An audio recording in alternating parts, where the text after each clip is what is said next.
안녕하십니까. 오량감자입니다. 오늘은 2025년 2월 28일 마지막, 2월 마지막 날입니다. 예, 오늘 다들 충격 좀 받으셨죠? 그 3% 가까이 떨어져가지고, 3% 넘게 떨어졌네요. 아무튼 뭐 오늘 다들 고생하셨을 건데, 뭐, 어차피 이것도, 이 또한 지나가리라 생각하시고, 어, 생각하시고 계속 투자해 나가시면 좋겠습니다. 어떤 이에게는 기회가 되고, 어떤 사람에게는 뭐 손실이 난 거겠지만 새로 진입하시는 분들한테는, 그리고 자산 배분하고 뭐 또 현금 비중 가져가시는 분들에게는 기회가 되겠죠. 자, 그럼 오늘은 그동안 요번이 네 번째 주인가요? 네 번째 주인가 다섯 번째 주인가 모르겠네. 하여튼 뭐 그동안 나온 뉴스들, 특히 그 매크로 관련된 뉴스들 위주로 해서 설명드리고 오늘 동영상 마무리하겠습니다. 예. 자, 오늘 뭐 증시가 크게 떨어지면서 미국 주식도 지금 안 좋고 지금 피어 앤 그리드 인덱스가 익스트림 피어입니다. 익스트림 피어. 미국 주식 기준으로도 그렇고 우리나라도 오늘 뭐 그동안은 또 우리나라가 지수가 좋았죠. 좋았는데 오늘 환율도 급등하면서 시장 안 좋게 마무리를 했습니다. 지금 뭐 근데 미국 그 선물 지수는 좀 오르면서 시작을 하고 있네요. 아직 뭐 장은 열리진 않았지만 또 장 열리고 나서 또 음봉 맞을 수도 있겠죠. 자, 그리고 오늘 달러 원 환율은 1461원, 더 뭐 지금 1500원이 또 가까이 와 있는 상태죠. 좀 안 좋은 상황입니다. 자, 우리나라 지금 그 건설업계 지금 굉장히 안 좋죠. 시공능력 평가 71위 건설사인 삼부토건이 기업회생 절차 법정 관리를 신청했습니다. 올해 들어서 신동아건설, 대저건설에 이어 법정 관리를 선택하는 건설사들이 늘고 있다. 건설사들이 굉장히 안 좋은 상황입니다. 그리고 단 두 달 새에 건설사 100개가 망했다라는 뉴스가 나왔는데, 2025년이 진짜 말도 안 되게 지금 안 좋은 상황이네요. 내수도 경기도 안 좋고, 지금, 계속 경기가 안 좋은 상황입니다. 뭐, 우리나라 지금, 계엄 사태도 있고, 상당히 불안불안한 상황인데, 그래서 2월 25일이죠. 이청용 총재가, 올해 경제 성장률 전망도 1.9에서 1.5까지 아주 굉장히 낮췄고요. 그리고 금리도 낮췄는데 제가 누누이 말씀드렸죠. 이거 빨리 낮췄어야 되는데 너무 느리게 낮췄다. 그래서 한미 기준금리 추이들 보시면 격차가 더 벌어지긴 했는데 보시면 아시겠지만 지금 미국도 마찬가지고 금리 인하 방향성은 인하다. 인하.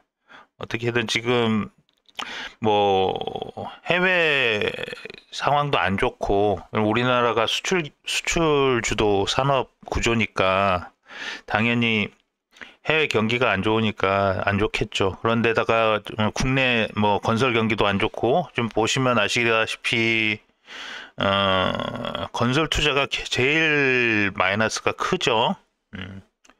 건설 경기를 살려야 된다. 한국중앙은행 기준금리는 지금 0.25bp, 25bp 낮춰가지고 2.75%로 낮췄습니다. 그러면 금리 인하 수혜 어떤 것들이 있냐? 채권은 뭐 금리 인하 워낙에 반대로 가는 거니까 뭐 당연한 걸 거고요. 금리가 금리 인하되면 골드가 또 각광을 받을 것이고, 그리고 PF랑 이런 것들로 이제 운영이 되는 건설사들도 수혜를 입겠죠. 거기에다가 리츠, 부동산 사업을 하는 업체들이 좋아질 거고요. 그리고 바이오 기업들이 수혜를 입을 수 있다. 라는 거 알아두시면 되겠습니다. 자, 그리고 우리나라 지금 제일 문제가 또 상속세 문제죠. 상속세 문제가 뉴스에 계속 나오고 있고, 정치권에서도 뭐 문제인데, 뭐 어떻게 될지는 모르겠습니다만, 맨날 뭐, 부자 감세라는 거를, 어, 발목 잡아가지고 계속 뭐, 전혀 변함이 없죠. 지금 보시면은 가업승계 중소기업 사장의 눈물, 가업승계는 기업가 정신 전수와 단순 재산 상속과 구분해야 하는데도 불구하고, 글쎄, 뭐, 이것 때문에 기업들이 지금 다 이게 해외로 넘어가고 있고, 폐업하고 있고, 그러고 있습니다. 예. 그래서 여기도 보시면은 상속세가 27억 원이 나왔는데 현금이 없어서 지분 33%를 정부에 물납했는데, 회사 대표의 지분율이 떨어지니까 또 은행 대출이 끊기고, 지분이 줄어 사업 의지가 꺾였고, 주식담보대출이 끊긴 후에는 성장을 위한 투자를 할 수 없었다. 기업 상속을 원했지만 코로나19가 닥치면서 폐업을 결정했다. 그래서 일하던 직원 30명이 하루아침에 직장을 잃었다. 이게 지금 계속 뭐 악순환이죠. 우리나라는 이게 상속세 때문에 계속 사람은 죽잖아요.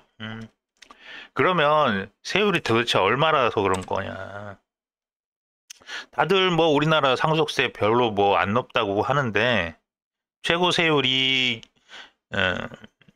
최대 주주인 경우에는 주식 가치를 20%더 높게 평가해서 2세 경영인이 감당해야 할 상속세는 60%에 달한다. 60%. 60%면 다 뺏어간다는 얘기잖아요. 예. 제가 그 상속세 대상이 돼서 그런 것도 아니고, 제가 2세 경영인이라서 편드는 것도 아니고, 이것 때문에 실업률이 올라간단 말이에요. 응? 실업률이 올라간단 말이에요. 야, 주식 물납한 것 10곳 중 4곳이 폐업하고 있다고 그랬잖아요. 세계 최고 수준의 상속세율이고, 기업 투자를 막고 일자리가 없어진다. OECD 38개 회원국 중에 가장 높다. 세율이. 이거 고치지 않으면, 아무튼 모르겠습니다. 그리고 저는 항상 코인 뭐 투자 안 한다 그랬는데, 여기 보시면은 이제 역대 최대 가상화폐 해킹 비트코인 가격도 출렁했다 그러는데, 항상 얘기하죠. 코인 뭐 얘기하시는 분들이 이게 제일 안전한 자산이다. 절대로 해킹이 안 될 것이다라고 뭐 안전하게 뭐 저는 도저히 이해가 안 가던데, 가상화폐가 또 이렇게 해킹이 돼서 뭐 라자루스라고 하나요? 북한의 해킹 조직이 털어갔다. 그럼 이게 뭐 그러면 지금 뭐 비트코인이 무슨 뭐 사실은 비트코인 뭐 암호화폐라 그러죠. 암호화폐. 화폐가 가져야 될 기본적인 기준이 충족이 안 되잖아요. 근데 왜 코인이라 하는지도 모르겠고 화폐라 하는지도 모르겠고, 실제로 뭐 트럼프가 이거를 뭐 키운다고 하기도 하는데, 실제로 이게 제도권으로 들어오게 되면 암호화폐가 가지고 있던 그 돈 세탁, 그 음성적으로 돈 세탁하는 기능이 거의 상실되는 건데, 게다가 이거는 누가 가지고 있는지 훤히 들여다 보이는 자산 아닙니까? 실제로 이게 제도권으로 들어온다 그러면 이게 다 누구한테 가고 있는지 다 기록된다면서요. 그렇다 그러면 실제로 제도권으로 들어온다 그러면 세금 떼기도 얼마나 쉬워지는지, 이게 기존에 갖고 있던 돈 세탁 기능, 음성적인 돈 세탁 기능이 사라지는 건데, 제가 봤을 때는 이거는 자산으로서의 가치보다는, 글쎄 뭐 이거 저도 잘 모르니까 저는 아직도 이해가 잘 안 되고 있다. 이게 왜 디지털 금인지 안전자산으로 뭐 그리고 화폐 차세대 화폐가 될 수 있다라고 얘기를 하는지 나는 도저히 이해가 잘 안 간다. 그래서 저는 코인 투자는 계속 지속적으로 안 하고 있다. 어. 자, 그리고 이제 강남 빌딩 사이를 누비는 로봇 배달 기사, 배달의 민족의 무인 자율주행 로봇 딜리. 예, 지금 이제 속속들이 이제 로봇이 저 뭐야 뷔페 같은 데 가도 요새 그릇 치우는 로봇들도 많아졌고, 그리고 이제 배달 로봇도 이제 생기기 시작했고, 이제 속속들이 이제 생활 속으로 들어오고 있는데, 어, 그럼 이제 여기에서 이제 로봇 전용 배터리 공동 개발을 해야 된다. 로봇 전용 배터리는 어떻게 해야 되느냐? 현재 상용화된 배터리는 지속 시간이 짧은 만큼 전기 먹는 하마인 휴머노이드에는 무용지물이다. 그러니까는 더 그 로봇 출력과 사용 시간을 대폭 늘릴 수 있는 차세대 배터리를 개발을 해야 된다. 제가 뭐 얘기했죠. 이 로봇에 2차 전지가 또 쓰여야 되기 때문에 또 그 2차 전지에 재랠리가 한번 올 수 있다. 로봇이 활성화되면. 그래서 여기에서 보시면 또 이제 2차 전지가 아마도 랠리를 할 수 있는데, 지금 시장 점유율 보시면 중국이 너무 많아요. 점유율이. 이 점유율을 뺏어와야 되는데, 이 점유율을 뺏어오는 거는 트럼프가 중국을 때려줘야 된다. 그래서 트럼프가 중국을 때려주면 우리나라한테도 약간의 기회가 있지 않을까라는 생각이 들고 있습니다. 그래서 여기 보시면 지금 러우 전쟁이 이제 종식이라고 해야 되나요? 휴전이라고 해야 되나요? 얼마 남지 않은 것 같은데, 유엔에서 러시아 규탄을 반대했다. 미국은 반대했어요. 그래서 외신에서는 미국이 비민주 국가 편에 서 있다. 저는 이제 이게 언론도 요새는 잘 못 믿겠는 게, 러시아가 왜 민주 국가가 아니지? 그냥 독재 국가라고 얘기를 하면은 그거는 알겠는데, 그건 뭐 글쎄, 러시아가 비민주 국가, 거기도 투표하는데 독재 국가가 맞는 거죠. 푸틴이 독재를 하고 독재 국가라는 게 표현이 더 맞을 것 같은데, 이게 지금 보시면 그래서 트럼프는 푸틴과 경제 개발도 논의를 하고 있고, 보시면 반대 18개 국가인데 미국 있고 북한, 러시아 있고, 그런데 중국이 없어요. 중국이 보시면 중국은 기권했습니다. 기권. 반대를 안 하고 중국은 기권했어요. 여기서 뭔가가 조금 이 지정학적인 뭔가가 많은 생각을 하게 해주죠. 중국과 러시아는 사실상 같은 공산주의 국가긴 한데 서로 사이가 그렇게 좋지는 않아요. 좋지 않고, 북한이 제일 싫어하는 나라가 또 중국일 겁니다. 중국이라고 저는 알고 있는데, 그래서 미국이 이게 전략적으로 이렇게 러시아에 지정학적으로 이제 판단을 한 건지, 외교적으로 이렇게 판단을 한 것 같아요. 그래서 만약에 우크라이나 편을 들어서 지금 한다 그러면 과연 이 전쟁을 끝낼 수 있을 것인가? 저는 그렇게 생각하지 않거든요. 뭐 많은 사람들이 그렇게 생각하겠지만, 사실상 이 전쟁을 끝내려고 그러면 러시아의 편을 들어주는 게 맞겠죠. 그리고 우크라이나가 자신들의 힘에 의해서 지금 계속 전쟁을 수행한 것도 아니고, 그렇다 그러면 트럼프도 전략적인 선택을 그 러시아에 게 줄을 서는 게 맞을 수도 있겠죠. 우리도 6.25 때 그랬잖아요. 뭐 전쟁 휴전 맺을 때 우리도 참석을 못한 상태에서 휴전을 맺었는데 지금 러시아 우크라이나도 그럴 것 같고 사실 그렇게 생각해 보면 지금 유럽의 여러 국가들도 보면 친중 정부들이 너무 많아요.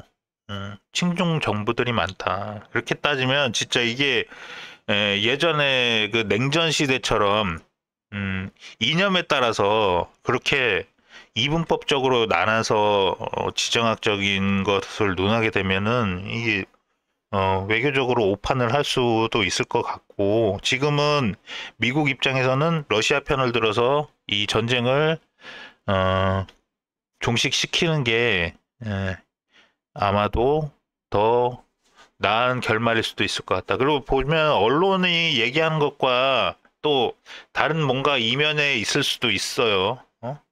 과연 러시아가 악의 편인가? 만약에 우크라이나가 과연 자유세계의 편인가도 글쎄 뭐 모르겠어요. 그거는 알 수 없는 거죠. 이면에 뭐가 있는지는 모르니까. 미국은 러시아의 편을 들었다. 앞으로 중국과의 대전을 남겨놓은 상태에서 러시아와 북한도 중국과 연합을 할 수 없게끔 하는 어떤 그런 뭐 판단이었을 수 있겠죠. 여러 생각을 해주는 결과입니다. 자, 그리고 병력이 부족해진 대만 여성 의무 복무를 검토하고 있다. 자, 저출생으로 병력 부족을 겪고 있는 대만이 여성의 의무 복무를 검토하는 것으로 전해졌다. 자, 여러분들 사랑하시고 결혼들 하시고 하세요. 여자들까지 지금 이렇게 징병제로 이 징병제 또 들어가면 여기 이것 때문에 또 출산율 떨어지는 거 아닐까 싶기도 하고 만약에 이제 출산을 하면은 병역을 면제해주는 뭐 이런 것들도 생각해 볼 수 있겠죠. 예. 그리고 이거는 이제 우리나라 지금 생산성 문제인데 정치 파업 때문에 정치 투쟁으로 힘키운 한국의 노조 국회에서 눈치 보며 노동 개혁도 외면하고 있고 생산성 OECD 하위권에 머물러 있습니다. 우리나라 근로자 1000명당 파업 근로 손실 일수가 일본은 0.2인데 35.21. 많은 걸 생각하게 해줍니다. 지금 뭐 일본이 그동안에는 경제 성장이 좀 그랬는데 우리나라가 이제는 그 잃어버린 10년, 잃어버린 20년으로 들어갈 수도 있는 상황인 것 같다라는 생각도 들고 참 기분이 찹찹하네요. 자, 일본 국채 금리가 중국과 역전되고 있다. 자, 중국은 디플레이션으로 가고 있고 중국 경제가 지금 사실상 중국도 우리나라의 내수처럼 진짜 거기 굉장히 안 좋은 것 같아요. 서민들 경제는 굉장히 안 좋은 것 같고 일본은 반대로 지금 인플레이션이 너무 높아가지고 지금 여기 보이는 게 3.2% 나오는데 식료품이랑 이런 거 따지면 한 4% 5% 정도 체감이 되는 것 같습니다. 그래서 일본에서는 금리를 계속 인상시킬 것 같고 그래서 10년 만기 국채 금리가 지금 중국에 앞으로 역전할 것 같다 라는 얘기고요. 그래서 머니무브가 일본 엔화 쪽으로 갈 수도 있을 것 같다. 엔화 강세가 이루어질 수도 있을 것 같다라는 기사입니다. 한번 생각해 보시고 자, 그다음에 우리나라 지금 미래 전망이 불투명하니까 2030 리포트 풍요로움이 공기처럼 익숙했던 청춘들이 이제 향후에 내가 뭘 먹고 살 것인가 이런 비관론적인 상태가 계속 되고 있는데 지금보다 나빠질 것, 현재와 비슷할 것 합쳐서 이렇고 지금보다 좋아질 것이라고 생각한 게 16.7%밖에 없네요. 30대가 16.7, 20대는 아예 11%밖에 안 되네요. 참, 저 젊었을 때는 굉장히 예, 미래 전망이 밝았는데 요즘 청춘들이 굉장히 2030 세대들이 굉장히 불안해하는 것 같다. 경제도 불안하고 정치도 불안하고 정치가 불안하니까 그런 거겠죠. 음. 그래서 우리나라가 그러면 왜 이렇게 됐을까? 이거 뭐 그냥 뭐 얘기 드리는 거예요. 이게 제 좌우를 떠나서 지금 경제 하시는 사람들이 다 얘기하는 그 소득주도 성장이 과연 맞는 것인가? 2017년부터 2022년까지 소득주도 성장을 해왔고 그 여파가 지금 미치고 있는 거라고 저는 생각하고 있거든요. 그래서 소득주도 성장의 주요 정책을 보시면 최저임금을 인상시키는 거 급격하게 인상을 시켰죠, 사실상. 그리고 비정규직의 정규직화, 고용 안정성을 높여 소득이 안정적인 증가를 도모했습니다라고 돼 있고요. 사회 안전망을 강화시켜서 실업급여를 확대하고 아동수당 도입 등 복지 확대를 통해 가계소득을 보완하고자 했습니다. 라고 얘기했는데, 그러면 긍정적인 평가는 저소득층의 소득 증대를 뭐 기여했다는 평가가 있는 거예요. 실제로 그런지는 모르죠. 저소득층이 아예 소득이 없어졌을 수도 있는 얘기인데, 그리고 사회 안전망 확대를 통해 취약계층의 생활 안정에 기여했다는 평가가 있습니다. 평가. 부정적 평가는 어떤 게 있습니까? 최저임금 인상이 오히려 고용 감소를 초래했다. 지금 키오스크랑 많이 많아졌죠. 그리고 자영업자들 잘 고용을 안 하려 그러고 실제로 고용하면은 그 일이 더 로딩이 더 많아지는 결과를 초래했고 기업의 투자 위축과 생산성 저하를 야기했다는 비판이 있고요. 전반적인 경제 성장률 둔화에 영향을 미쳤다라는 비판이 있습니다. 그래서 주요 경제 지표 변화 실제로 어떻게 됐냐면 저소득층의 소득은 증가했다 실제로. 내 전체 가계 소득 증가율은 오히려 둔화했다. 고용은 전체적인 고용률이 소폭 상승했지만 청년층, 자영업자의 고용은 악화됐다. 경제 성장률은 정책 시행 이전보다 둔화되었다. 분배는 소득 분배 지표는 소폭 개선되었지만 체감할 불평등은 여전히 높았다. 글쎄 그래서 소득주도 성장은 이론적으로 타당한 측면이 있지만 실제 경제에 적용했을 땐 다양한 논쟁을 불러일으켰다. 라고 얘기하고 있고요. 그래서 포퓰리즘 항상 이게 그 좌파 정권에서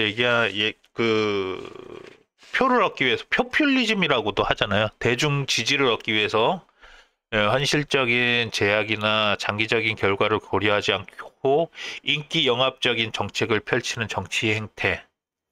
포퓰리즘은 단기적으로는 모르겠지만 장기적으로는 심각한 경제 문제를 야기할 수 있습니다. 라고 돼 있고 그러니까 시행할 때는 인기 좋아. 근데 마치고 나서 그 장기적인 여파는 심각한 경제 문제를 야기한다라는 것이죠. 그래서 포퓰리즘의 긍정적인 경제 효과는 단기적인 경기 부양, 정부 지출 확대, 감세, 결국에는 이후 세대의 빚으로 돌아오는 거잖아요. 복지 확대. 예? 단기적으로는 소비를 늘리고 경기를 부양하는 효과를 가져올 수 있지만, 그리고 사회적 불만도 해소되지만, 결국에는 경제 효과는 재정이 악화되고 인플레이션이 유발되며 경제 비효율성이 심화됐고 장기적인 성장 잠재력이 저하된다. 그래서 포퓰리즘은 단기적으로는 긍정적인 경제 효과를 가져오지만 장기적으로는 심각한 경제 문제를 야기할 수 있습니다. 그래서 지금 어떻게 되고 있습니까? 거기에다가 또 문재인 정권에서 부동산 규제 정책을 심각하게 왜 했었죠? 투기 수요 억제한다고. 이게 다주택자들을 악마화하면서 주택담보대출 규제하고 종합부동산세를 강화하고 분양가 상한제 도입하고 거래허가제 이렇게 규제를 도입함으로 인해서 긍정적인 효과는 투기 수요를 억제하고 주택 가격을 단기적으로는 안정화되겠죠. 어? 그리고 과열된 특정 지역의 주택 가격을 안정화하는데 단기적으로는 효과가 있겠죠. 그리고 빚을 못 이건 당연한 거 아닐까? 대출을 못하게 하면 당연히 부채 증가 속도가 줄죠. 이거 당연한 거잖아. 근데 이게 장기적으로 가면 거래 위축이 돼서 아까 건설사들 다 망가졌잖아요. 부동산 시장이 활력이 저하되고 관련 산업의 침체로 이어져 경제 전반에 부정적인 영향을 미칠 수 있다. 그러니까 어떻게 됩니까? 전세 가격이 매매 시장 규제가 강화되면서 전세 수요가 증가하니까 매매를 못하니까 전세로 가서 살아야 될 거 아닙니까? 전세 가격이 상승하고 서민들의 주거비 부담을 가중시키는 요인이 된다. 그리고 지역 간 불균형이 심화돼서 그리고 규제랑 비규제 지역에서 풍선 효과가 발생할 수 있고 공급이 감소함으로 인해서 건설사들이 이제 주택 공급이 위축되니까 주택 부족 현상이 야기되고 장기적으로는 주택 가격이 상승될 수밖에 없다. 그래서 문재인 정권 말기에 어떻게 됐습니까? 포모 생겼죠, 포모. 그게 뭘로 이어졌죠? 저출산. 저출산으로 이어졌잖아요. 내가 집을 못 사니까 내가 처자식을 거느릴 수가 없는 거야. 처자식을 먹거리고 집이 없는 집을 못 살 것 같은 남자들에게는 시집도 안 가는 거죠. 그러니까 저출산이 생기는 거죠. 생산 가능 인구 감소와 소비 위축으로 이어지고 부동산 시장이 침체되고 그리고 청년 실업률이 증가됐다. 그러니까 아까 같은 그런 포퓰리즘 정책이랑 이런 것들로 인해서 수출 경쟁력이 약화되고 내수가 부진해졌다. 대외 요인은 우리나라에서 그럼 우리 경제가 대외 요인은 우리가 어떻게 할 수는 없잖아요. 근데 국내 요인은 우리가 바꿔야 된다. 규제를 완화하고 그리고 그 페미니즘을 못하도록 해야 돼요. 방송사에서 뭐 솔로 뭐 나 혼자 산다 뭐 이런 거 하면 안 돼요. 남녀 갈등 부추기는 방송들 하면 안 되고, 그리고 20대 때 스펙 쌓는 것도 중요하고, 공부하는 것도 중요하지만, 20대 때에는, 에이, 연애해야지. 연애하고, 사랑하고, 그게 자기 배우자를 찾는 게 인생에서 얼마나 중요한 건데, 자기 가족을, 응? 거느리는 게 자기 가족을, 자기의 반쪽을 찾는 게 인생에서 가장 중요한 일인데 그걸 소홀히 하고 그걸 뒤로 미루고 그리고 내 인생의 최대 행복인 자녀를 두는 것을 미뤄서는 안 된다. 최우선으로 생각을 해야 된다. 젊은이들한테 좀 이런 게 있었으면 좋겠는데 참 안타깝습니다. 요새 조금 근데 애들이 조금 늘어나고 있는 것 같아 보여서 조금 좋아 보이는데 이거 제가 느끼는 게 뉴스로도 나오더라고요. 그러니까 좀 늘어났다. 둘째도 늘었다라고 하는데 어떻게 보면 좀 희망적인 얘기기도 한데 좀 더 지켜봐야 되죠. 0.72에서 0.75로 올라간 겁니다. 예. 하지만 긍정적으로 생각해야죠. 앞으로 더 좋아질 거라고 생각을 합니다. 저는. 예. 좀 앞으로 좀 긍정적으로 좀 뭐 헬조선 이러지 말고 우리나라 그래도 경제 규모가 10위권에 드는 좋은 나라예요. 우리나라만한 데가 저는 없는 것 같아요. 우리나라처럼 인프라 잘 갖춰져 있고 물론 세금이 많지만 뭐 얘기하더라고요. 우리나라 진짜 살기 좋은 나라인데 돈 없는 사람도 살기 좋은 나라, 우리나라. 저는 우리나라에 태어난 걸 자랑스러워 하고 있는데 앞으로 좀 그 미래가 좀 불투명해서 조금 그런데 좋아질 거라고 생각을 합니다. 긍정적으로 생각해야죠. 자, 그리고 지금 미국 증시도 극단적인 공포에 익스트림 피어죠. 탐욕주도 이거 더 떨어졌거든요. 10대로 내려왔으니까. 자, 글쎄, 저는 항상 공포에 매수하라고 계속 마인드셋을 하고 있는데, 그래도 잘 안 되긴 해요. 안 되긴 하는데, 지금 이제 또 버튼 피싱 해야 될, 바닥권에서 잡아야 될 시기가 아닌가. 미국이 뭐 패권을 글쎄 중국이 어떻게 될지 모르겠는데 중국과 또 패권 다툼을 하는 데 있어서 저는 예상컨대 미국이 계속 유지할 거라고 생각을 합니다. 그래서 저는 미국을 또 배팅을 해야 되지 않을까 싶습니다. 자, 그리고 트럼프가 3월 4일에 중국에 10% 추가 관세한다.